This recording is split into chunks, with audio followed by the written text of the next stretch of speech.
Tech Co, le grand live du numérique sur BFM Business. Avec nous ce soir, Michel Leclerc, on parle de ces travailleurs, on parlait du travail, de l'intelligence artificielle qui va bouleverser beaucoup de secteurs, beaucoup de jobs. On en parle ce soir donc avec vous, cofondateur de Parallèle Avocat. Michel, bonsoir. Bonsoir. Parallèle Avocat, donc vous êtes déjà venu nous voir, en tout cas via votre associé, Michel.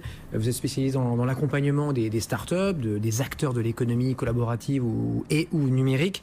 On parle maintenant de jobbing, de freelancing, d'auto-entrepreneurs, donc soit on est indépendant, soit on a plusieurs activités en même temps. C'est un peu ça les deux dernières tendances. Le travail a changé. Il y a 10 ans, le statut d'auto-entrepreneur n'existait pas. Aujourd'hui, 2 millions de Français sont passés par ce statut et 40% de Français ont eu recours à des auto-entrepreneurs pour réaliser leur mission.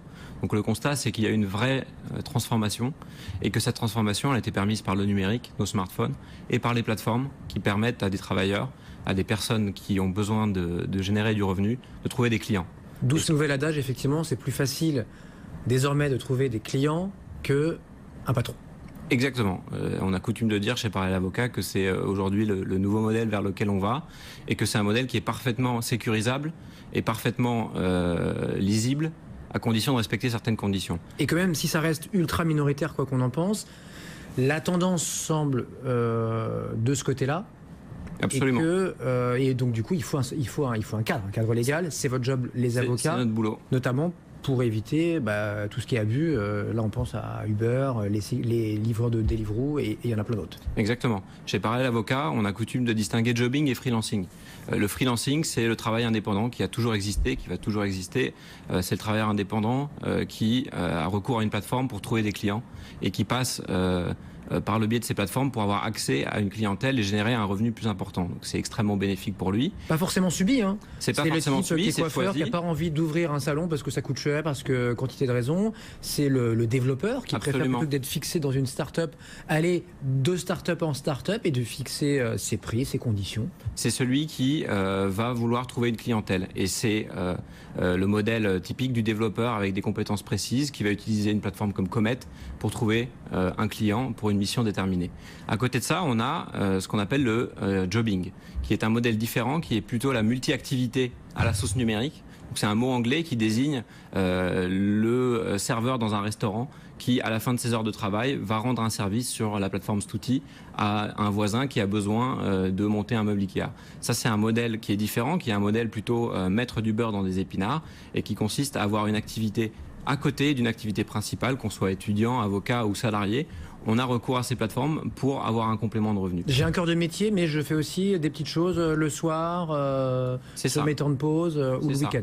C'est ça. Et le message chez Parallèle Avocat qu'on porte, c'est que une plateforme, aujourd'hui, c'est un objet identifié et que le travail indépendant bénéficie de règles qui existent. Le travailleur indépendant est présumé ne pas être un salarié. Et donc, s'il veut considérer qu'il est un salarié, il va devoir aller devant un juge et le prouver. Et donc, les abus en la matière, ils sont extrêmement limités.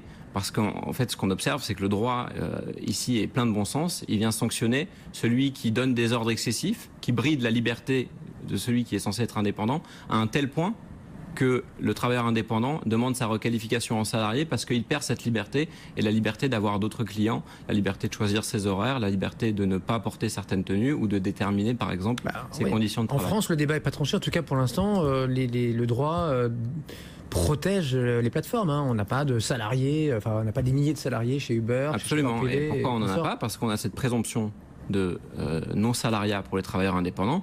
Et quand on regarde la jurisprudence en la matière, qui concerne effectivement principalement le secteur des VTC et des livreurs à vélo, on regarde on observe en fait que la plupart des décisions vont dans le sens de la non-requalification et que les cas extrêmement limités sont minoritaires et correspondent à des situations extrêmement spécifiques de relations juridiques et factuelles où il y a eu un abus dans la manière de faire travailler l'indépendant. Et quand on est indépendant justement, mais indépendant au sens à son propre compte, auto-entrepreneur par exemple, oui, mais sans dépendre d'une plateforme, ça existe aussi, vous nous l'avez dit, oui. Est-ce qu'il y a des limites, des plafonds à pas dépasser ? La seule limite qu'on a quand on est un individu auto-entrepreneur à ne pas dépasser, c'est les règles fiscales et sociales qui sont attachées au statut. Donc c'est un seuil de chiffre d'affaires à ne pas dépasser, au-delà duquel on n'est pas dans l'illégalité, mais au-delà duquel on doit faire d'autres déclarations. On est requalifié et on n'est plus auto-entrepreneur. C'est des seuils au-delà desquels on a un autre régime juridique qui s'applique à nous, mais la limite véritable de ces modèles, c'est l'abus de pouvoir, l'abus de dépendance économique et l'excès de contrôle que peuvent exercer certains sur la manière dont travaillent ces indépendants. Merci beaucoup Michel Leclerc, Parallèle avocat avec nous ce soir sur BFM Business. On est là dès 20h à la télé, à la radio. Bonne soirée.